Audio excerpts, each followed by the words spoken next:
Welcome back. It's time for another book talk video. It's Magical Monday, which means I talk fantasy. And today I've got a vampire fantasy novel for you by Jay Kristoff. It's Empire of the Vampire. And I know I said it before in my TBR video for the month, but I really like the sound of that. Empire of the Vampire. Of course, I personally, as a fan of removing prepositions in writing, might say Vampire Empire. Vampire Empire. But Empire of the Vampire is a great title. There are a lot of fantasy books now that are blank of the blank that use that preposition format. So I think it definitely works. It's technically the first book in a series, but who knows where the series is going to go. I'll focus this on just the book. And I'll start with the obligatory thank you. Thank you to NetGalley and to the publisher and author for providing a free ebook advanced reader copy that I was able to read in exchange for an honest review, and you're going to get my honest review here. I gave it 4 out of 5 stars, though I did look on Goodreads. It looks like fantasy author John Gwynn has already read the book, and he gave it 5 out of 5 stars, so he liked it even more than I did. In my review that I posted for the book, I talked about how I saw the brothers Gwynn and their video on their channel where the author Jay Kristoff talked for a couple minutes about the book. He explained the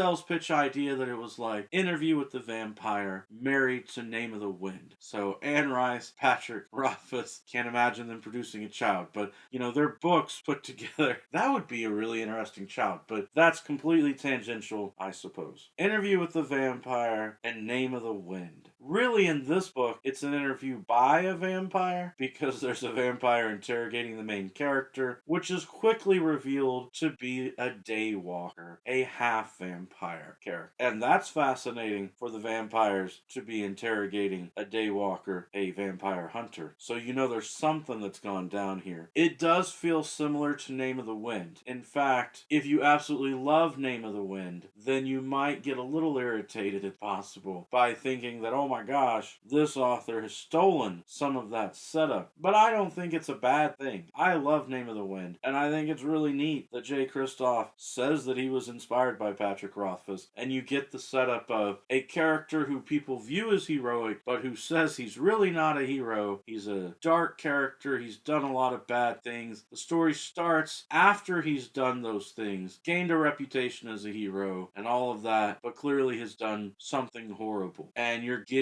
his story told by him from someone who wants to chronicle that story, which is the vampire interrogating him. You also have the story told kind of out of order, and that's okay. Though, as I was nitpicking and thinking of why the book was not really 5 stars for me, it was probably because the narration was delivered to me more like Lee Bardugo's Ninth House than like Name of the Wind, in the sense that I didn't necessarily understand the author's need to jump around in time so much. I would have preferred more of a straightforward, okay, he's telling us about his life after he's done the horrible thing, let's go to his childhood, let's see him trained, and then let's hear about his adventures. Instead, it jumps around with various adventures that he had, and only halfway through the book do you get details that go into more depth about his training. Though it is mentioned earlier, which is part of what felt a little awkward to me, that you're told certain things about his childhood and his training, but kind of in an overview sort of way. And then later on you come back to his training and more of it. And I would have preferred for the author to jump around less, just like I would have preferred for Lee Bardugo to jump around less in Ninth House. But who am I to tell these authors how to put the narrative together? It works. I'm just being nitpicky. It's a good, solid story. The only other issue I had was the phrase, I don't have any F's to give, is used